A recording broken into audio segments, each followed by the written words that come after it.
Bonjour, bienvenue dans ce nouveau petit coup d'œil, consacré cette fois-ci à 4 contre les ténèbres. L'un d'entre vous m'avait demandé, une petite partie, de démonstration, lorsque j'avais présenté, le produit et comment je m'en servais, pour, les jeux d'aventure, en solitaire. Donc, voilà, c'est parti. Eh bien, on commence tout simplement par, créer les personnages, mais avant tout, voici le matériel utilisé. Donc le livre de règles, des dés, donc il en faut 2, en voici 2, des D6, le crayon, la feuille de personnage que vous pouvez trouver dans le livre, donc voici. J'ai aussi, photocopié les monstres, voilà, qui va me permettre de suivre ma progression. Et puis ensuite, pour tracer le donjon, eh bien j'utilise ce genre de feuille. Donc là, c'est une feuille A4. Alors elle est toute blanche, mais en fait non, pas du tout, regardez. Alors on va essayer d'enlever le zoom automatique. Voilà, regardez, il y a des petits points. Je le réduis, donc généralement, voilà, c'est quelque chose qui ressemble à ceci, un A5. Mais pour aujourd'hui, je l'ai réduit encore plus. Et selon la taille que vous allez utiliser, eh bien, vous aurez un donjon plus ou moins grand. Donc là, on part sur un tout petit donjon. Pour créer les personnages, rien de plus simple. On va aux pages qui sont réservées à la création de personnages pour créer votre groupe. Vous pouvez prendre 4 aventuriers. Donc on commence, voilà, vous avez le choix entre le guerrier, le prêtre, le roublard, le magicien, le barbare, l'elfe et le nain, et je crois qu'on s'arrête là. Non, il manque, ah oui, il manque toujours l'halfling. Voilà, donc moi je ne vais pas m'embarrasser, je vais choisir dans l'ordre. Je vais prendre le guerrier, le prêtre, le roublard et le mage.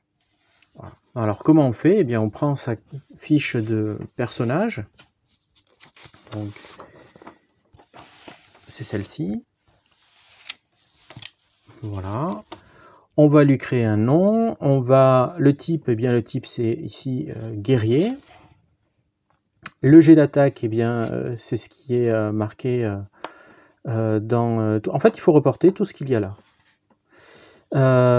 Les capacités, etc., les équipements, le niveau, les points de vie, jet de défense à 10. Donc tout ça on va le reporter. Donc, je vais le faire avec vous pour le premier personnage, pour que vous puissiez voir comment ça fonctionne.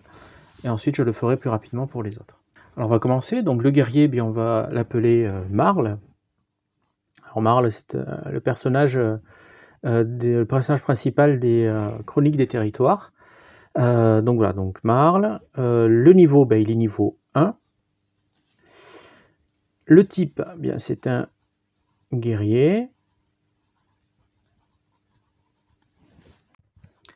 Donc son jet d'attaque, c'est toujours un D6. La capacité, c'est le trait que vous avez là. Donc un guerrier ajoute toujours son niveau à ses jets d'attaque. Donc capacité, on va mettre, alors moi je me comprends, jet d'attaque plus niveau. Voilà. Donc il lancera D6 plus 1. Alors les PO ici, il a 2 D6 pièces d'or. Eh bien on va commencer par le premier jet. Alors, hop, je le mets là. On y va. 4 et 1, 5. Donc il a 5 PO. Puisqu'on peut, au début de partie, acheter de l'équipement, justement. Alors là, on va prendre l'équipement de départ. On va finir les points de vie, les jets de défense, et ensuite on fera les équipements. Donc ici, les points de vie, eh bien, il a 6 plus le niveau. Un guerrier niveau 1 possède donc 7 points de vie. Donc voilà, 7 points de vie. Et le jet de défense, c'est donc un D6, et on va rajouter à ce D6 eh bien, les valeurs des armures et des équipements. Donc pour l'instant, on le laisse comme ça. On va voir l'équipement. Donc ici, équipement de départ. On nous dit que le guerrier commence l'aventure avec une armure légère. Donc on va mettre armure légère. Ensuite, Alors on va aller voir ce que ça fait l'armure légère après dans l'équipement. Il a un bouclier et une arme à une main. Et je peux échanger mon bouclier et mon arme à une main contre une arme à deux mains ou un arc si je le souhaite. Non, je vais garder, j'aime bien la configuration bouclier, arme à une main. Donc un bouclier et arme à une main. Alors je vais aller choisir. Et ensuite, je dois aussi choisir le type d'arme. Est-ce que c'est une arme contondante, écrasante? Donc arme à une main. Alors pour ça, vous allez à la fin des personnages et vous avez l'équipement. Alors vous pouvez acheter l'équipement si vous voulez remplacer le vôtre avant l'aventure ou pendant l'aventure, ça c'est vous qui voyez. Donc nous, on va se contenter de ce qu'on a. Donc arme à une main, c'est une arme standard comme une épée, une hache ou une masse. Choisissez si vous voulez une arme tranchante ou écrasante. Donc je vais prendre une épée, hein, je pense. Donc épée, voilà. Alors écrasante ou tranchante, vous l'avez ici. Donc la différence, les armes écrasantes sont donc contendantes, donc elles permettent sur les squelettes ou autres, c'est plus efficace, et les armes tranchantes, c'est efficace sur le reste. Donc moi je vais prendre une arme tranchante, donc c'est le cas de mon épée. Et on vous dit que certains monstres sont attaqués à +1 lorsque c'est le bon type d'arme et à -1 lorsqu'il s'agit du mauvais type d'arme. Alors on peut transporter plusieurs armes, mais au cours du changement, bon, il y a bien sûr une histoire de changer son équipement, enfin de prendre une autre arme.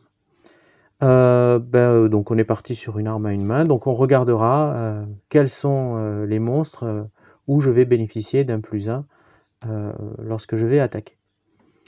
Alors on s'intéresse à l'armure légère. Donc une armure légère ajoute +1 au jet de défense de son porteur. Certaines attaques de monstres, alors je vous montre, c'est juste ici. Hop là. Alors je ne vais pas tout lire, hein, je vais juste lire ce qui m'intéresse. Donc c'est un +1. Et après, il faudra venir voir s'il n'y a pas quelque chose qui vient enlever tout ça. Donc +1, ça va faire +1 def. Je le mets là pour l'instant parce que le bouclier, je suis sûr qu'il m'apporte quelque chose de plus. Donc bouclier confère un +1 au jet de défense du porteur. Attention, le bonus ne s'applique... alors il ne s'applique pas quand on fuit, ou lorsqu'on est surpris par des monstres errants. Et certaines attaques de monstres vont ignorer ce bonus. Donc on va mettre +1 def, donc ce qui me fait une défense de D6 +2. Pour l'instant, je n'ai pas d'indice. Donc voilà, mon premier personnage est réalisé. Alors, je pourrais acheter une lanterne pour le guerrier, puisqu'il faut une lanterne pour le donjon, il faut obligatoirement avoir une lanterne.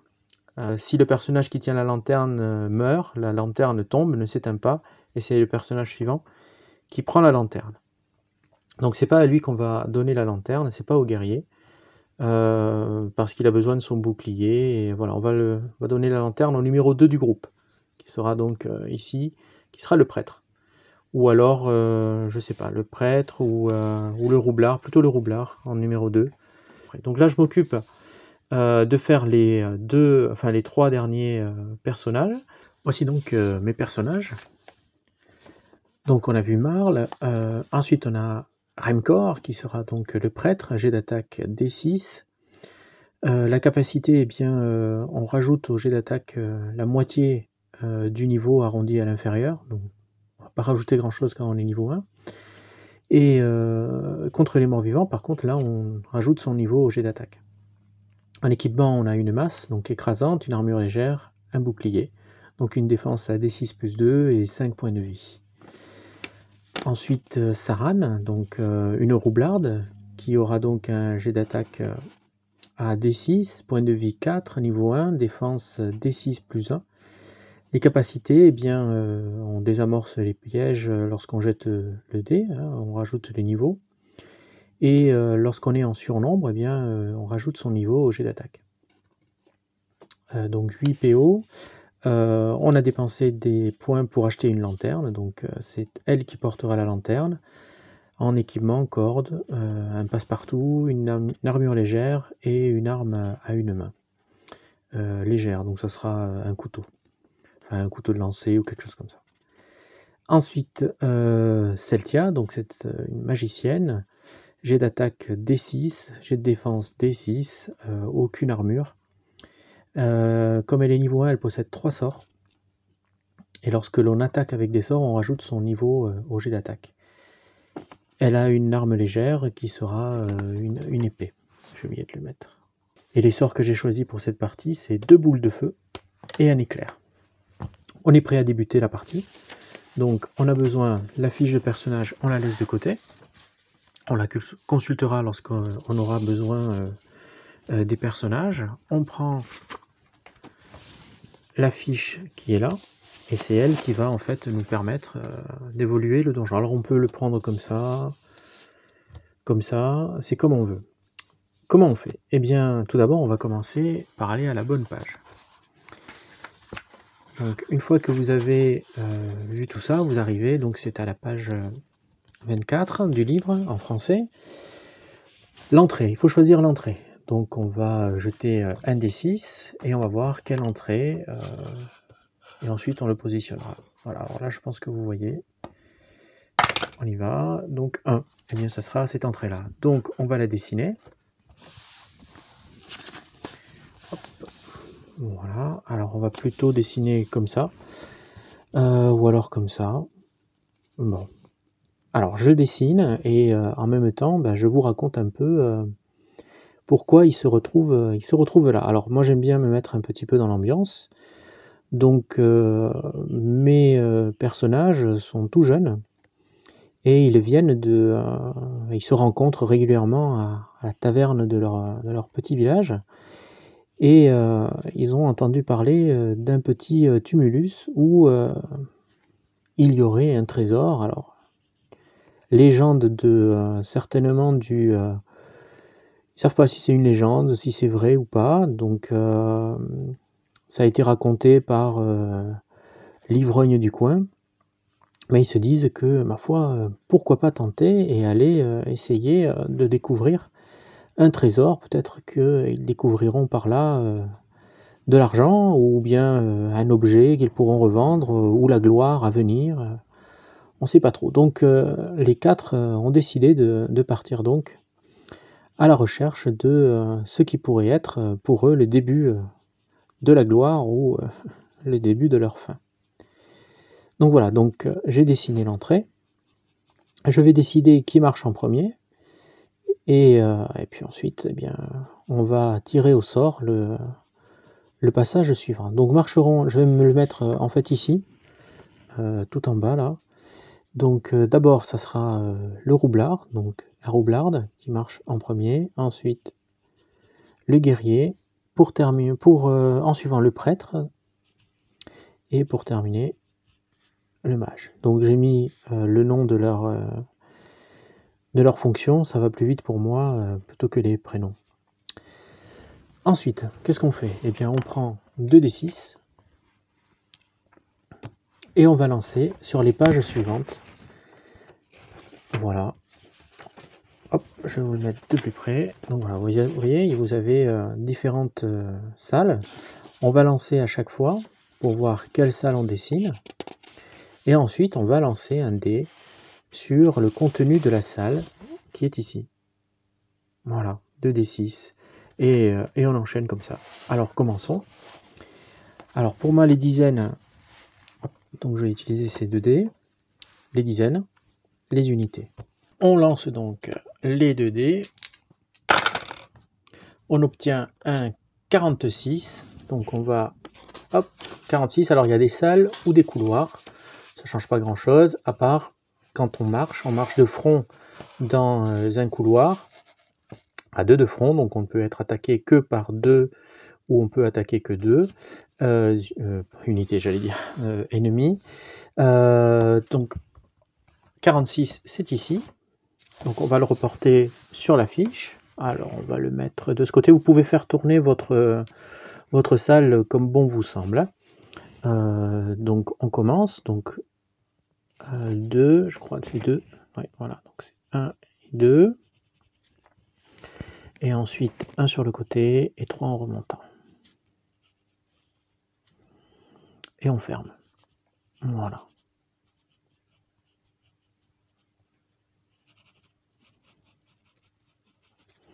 Donc, ils marchent à deux de front, mais lorsqu'ils arrivent dans une salle, eh bien, ils s'éparpillent hein, dans la salle. On jette les dés sur la table de contenu de la salle, donc on jette 2 dés 10 qu'on additionne. Donc 9. Alors, je vous ai pas montré, voilà, ça fait 9. Vide. La salle est vide. Alors, c'est pas parce qu'elle est vide, hein, comme on vous dit ici, qu'il n'y a pas quelque chose à l'intérieur. On peut décider de fouiller. Chaque fois que l'on fouille, on perd du temps. On peut récupérer des indices, on peut sur les lieux, etc. etc. Bon, moi, je décide de ne pas fouiller. Je préfère aller à l'essentiel. Donc, je relance les dés sur la table de salle pour voir. Donc, 43. Alors, 43, c'est une autre salle. Donc c'est celle-ci que l'on reporte à nouveau. Donc hop. Voilà. Donc pareil, même procédure que précédemment. On va sur la table de contenu de salle et on jette les dés. Donc encore 9, donc encore vide. On relance donc les dés pour voir. Donc ici c'est une 34. La salle 34. Hop. C'est une salle ronde, comme on voit là. Donc on va la reporter. Alors je peux décider à tout moment que le boss que je rencontre sera le boss final. Bon là c'est pas ce que je vais faire. Alors là ça va me poser un souci au niveau de la grandeur, donc je vais juste la réduire pour voilà. C'est pas très grave. Hein. Et la prochaine j'essaierai de la tourner de façon à pouvoir repartir par là-bas ou par là-bas. Donc compte tenu de la salle.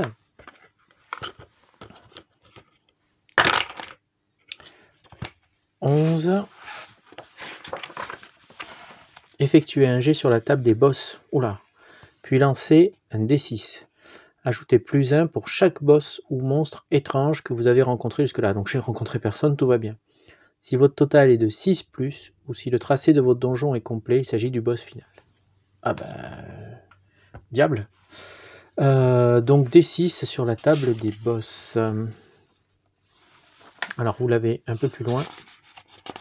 Donc la table des rencontres. Donc vous avez la table des nuisibles, la table des sbires. Les nuisibles sont tout petits, les sbires sont un peu plus grands. Et voici donc la fameuse table des boss. Donc on jette un D6. Alors on ne pourra pas faire plus de 6. Donc on peut faire 6 et plus. Hein, on peut faire un 6. On va voir. Eh bien, la partie va vite s'achever. C'est le boss final. Donc 6. Ah, il est bien dit si on fait plus un non. Si au total est de 6+. Donc c'est bon. Donc 6 et plus. La partie va prendre fin maintenant. On tombe sur le boss final. Ce qui va bien, parce que regardez, le donjon se termine. Il n'y a pas eu beaucoup de rencontres, mais bon, vous avez vu à peu près comment ça fonctionne. Donc on va voir un combat. Donc c'est un niveau 6, 5 points de vie. Alors moi je prends toujours une petite feuille à côté pour noter. Ce qui me permet d'avoir les infos sans toujours aller chercher au même endroit. Donc c'est le combat numéro 1. Et le dernier, du coup. Ouh là là, c'est un niveau 6. Donc il est de niveau 6. Il a 5 points de vie. Donc je vais faire 5 cases. Les sbires, c'est différent. Je l'ai fait une de trop. Non, c'est bon. Les sbires, ils sont tellement petits que eux, il faut dépasser leur nom. Par exemple, ils ont 3. Eh bien, si vous faites 7 au G2D, vous pouvez en éliminer 2. Hein, parce que 3 et 3, 6, et il reste un qui n'est pas utilisé, un point de dégâts qui n'est pas utilisé. Ici, c'est différent. C'est chaque fois en fait que vous allez le toucher, eh bien, vous allez juste barrer une case comme ça. Voilà. Hop, je l'efface parce qu'après, je vais croire que... il a 2 attaques. D'accord. Donc, il peut attaquer 2 fois. 3 jets de trésor, ça on verra après. Donc à chaque tour du dragon, lancez un D6 pour déterminer son action. Sur un résultat de 1 ou 2, le dragon souffle du feu, infligeant 1 point de dégâts à tous les personnages qui échouent à leur jet de sauvegarde contre un souffle de dragon niveau 6. Donc chaque personnage ajoute la moitié du niveau arrondi à l'entier inférieur, donc personne ne rajoutera rien puisqu'ils sont niveau 1. Sur un résultat de 3 à 6, le dragon ne souffle pas et mord à la place 2 personnages au hasard. Les petits dragons ne sont jamais rencontrés comme monstres aléatoires. Donc réaction D6, 1 il est endormi, tous les personnages peuvent attaquer à +2 lors de leur première attaque, 2, 3 soudoyés, tout lors du groupe, avec un minimum de 100 pièces d'or, ou un objet magique, 4, 5 se battre, 6 il donne une quête. Bon, j'ai une chance de ne pas mourir.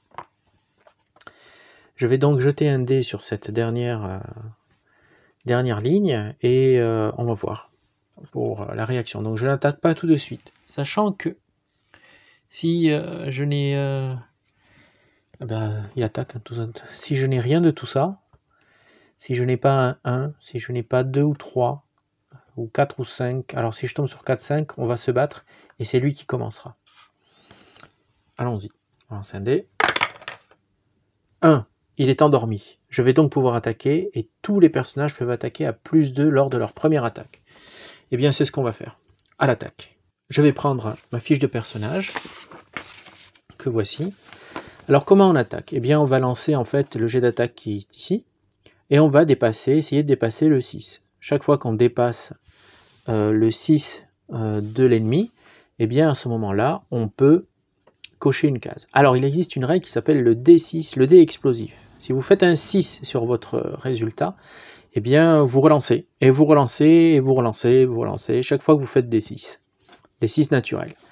Eh bien on va essayer, on va commencer par Marle, et on va les faire les uns après les autres, et on va voir ce que ça va donner. Alors pour lui, il a un jet d'attaque D6. C'est un dragon, donc peu importe que ce soit contendant ou pas, il n'y a pas de particularité. Allez, donc on va commencer pour le guerrier. Donc il faut faire 6 et plus. 6, c'est un 6, donc on peut relancer. Donc n'oubliez pas la règle du 6 explosif, donc on relance, si on fait un autre 6, on lui inflige un autre dégât. Aïe aïe aïe aïe aïe, un autre, allez, il a déjà 2 points en moins. Hop, même pas rentré celui-là. Et 3. Donc 3, il n'a rien de plus en attaque, donc on barre 2, voilà. Et n'oublions pas qu'il fait chaque fois +2, hein, donc 3, 4, 5, hein, puisqu'on a un +2, c'est bien ce qui est dit lors de la première attaque. Donc on passe ensuite à Remkor, au prêtre, qui lui a un D6, et il n'ajoute rien. Oui, alors là, il rajoutait en fait, donc, 3, 4, 5, 6.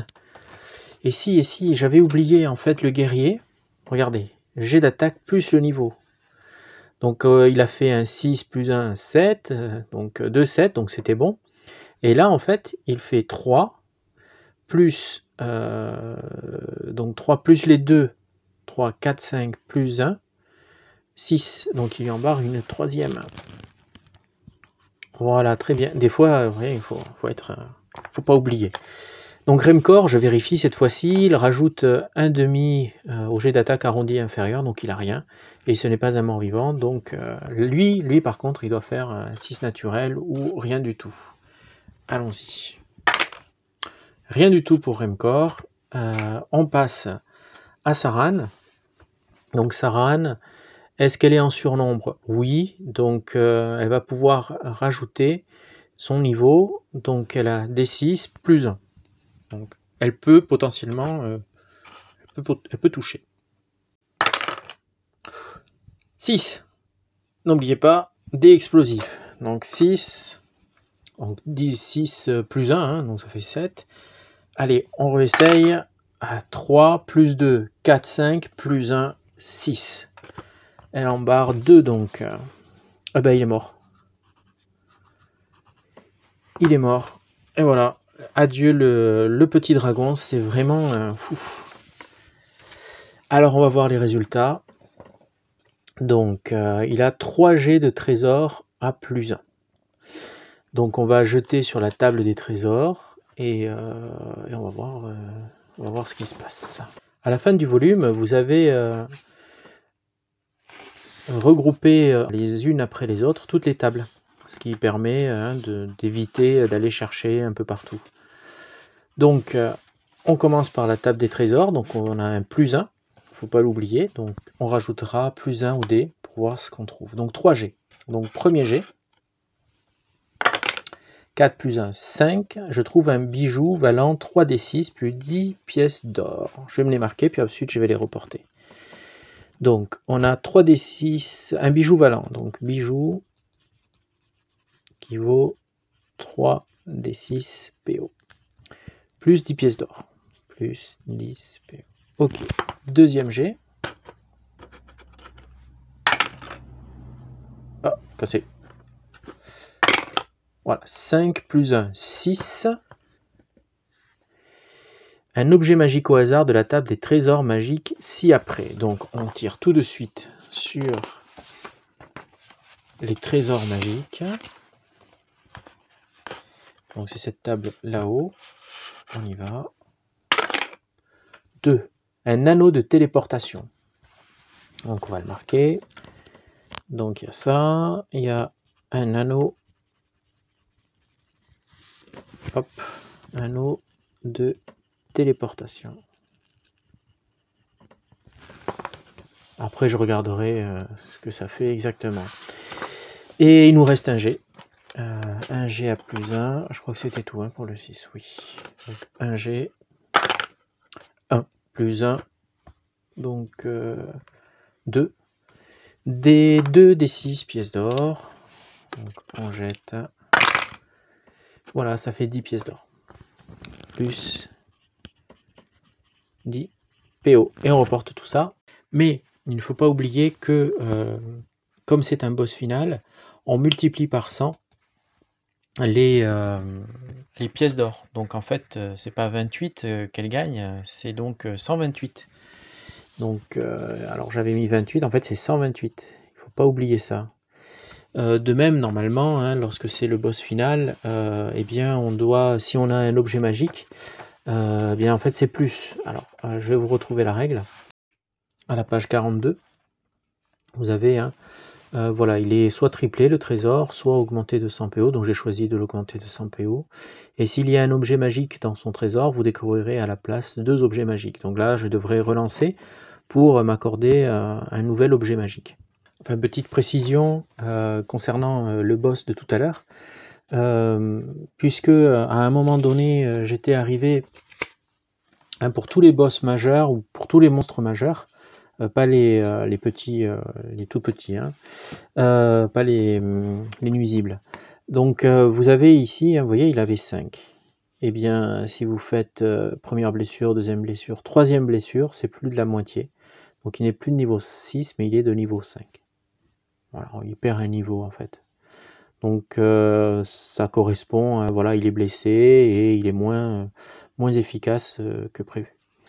Par contre, on va faire la montée en points d'expérience, puisque le fait de vaincre un dragon accorde un jet de XP, un jet d'expérience. Allons-y. Pour les points d'expérience, donc pour monter de niveau, alors c'est à la page 44.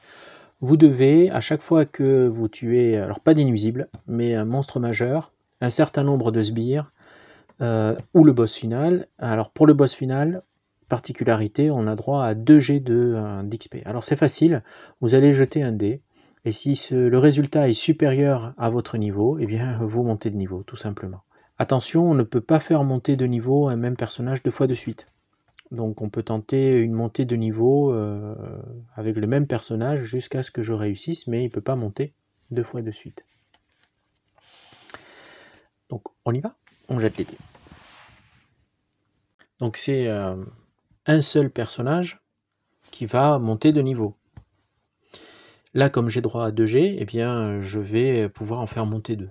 Donc on va faire monter le guerrier, et on va essayer de faire monter le prêtre. Donc allons-y pour le guerrier. Alors il faut faire donc pour lui niveau 1. Il faut donc faire 2, hein, parce que si vous faites 1, c'est pas supérieur. Allons-y. 3, c'est bon, il gagne un niveau. Il devient donc niveau 2. Donc là, on va effacer. Et il devient donc niveau 2. Il rajoutera donc, ça sera D6 plus 2. Et on essaye le prêtre maintenant, puisqu'on ne peut pas refaire monter, hein, on peut monter que d'un niveau à chaque fois. Et oui, largement suffisant pour le prêtre, donc le prêtre devient niveau 2. Voilà, et maintenant, c'est pas parce que j'ai tué le boss final que tout est fini. Le donjon est terminé, mais il faut maintenant en sortir. Donc je vais sortir, et chaque fois que je vais traverser une salle, je vais jeter donc un dé pour savoir si oui ou non je tombe sur quelque chose de plus... enfin voilà, si j'arrive à sortir sans me retrouver face à des ennemis. Si je fais un 1 sur chaque lancer, eh bien il y aura des monstres. Voilà, et je devrais me battre. Donc on va le faire tout de suite. Pour voir si on peut sortir de ce donjon, on va lancer autant de dés qu'il y avait de pièces. Hein. Donc celle-ci ne compte pas, c'était pour vous montrer. Donc il y a 1, 2, 3 pièces. Donc on jette 3 dés, et s'il y a un 1, et bien à ce moment. Donc c'est bon pour la première pièce, c'est bon pour la deuxième pièce, et c'est bon pour la dernière. Donc il n'y a pas de monstre supplémentaire. Je sors du donjon et je sors richissime. Mes personnages sont très contents. Voilà, la partie est terminée. Donc vous voyez, ça a été rapide parce que j'ai pas eu de chance, je suis tombé sur le boss au tout début. Mais c'est une partie qui peut durer, allez, maximum 30 minutes. Alors là non, hein, là ici, vous voyez, il n'y a pas beaucoup de place pour dessiner. Là c'est vraiment une toute petite partie. Mais vous pouvez tomber sur des parties beaucoup plus longues. Nous voici arrivés au bout de cette petite vidéo consacrée donc à 4 contre les ténèbres. Je tenais à la faire car l'un de vous, alors il se reconnaîtra certainement, c'est Phil, alors je ne sais pas si on dit Philcas ou Philka, m'avait suggéré pourquoi pas une petite partie dans un de ses commentaires. Donc voilà, c'est fait. En tout cas, merci pour vos likes, merci pour vos encouragements et vos abonnements, et je vous dis à la prochaine. Au revoir.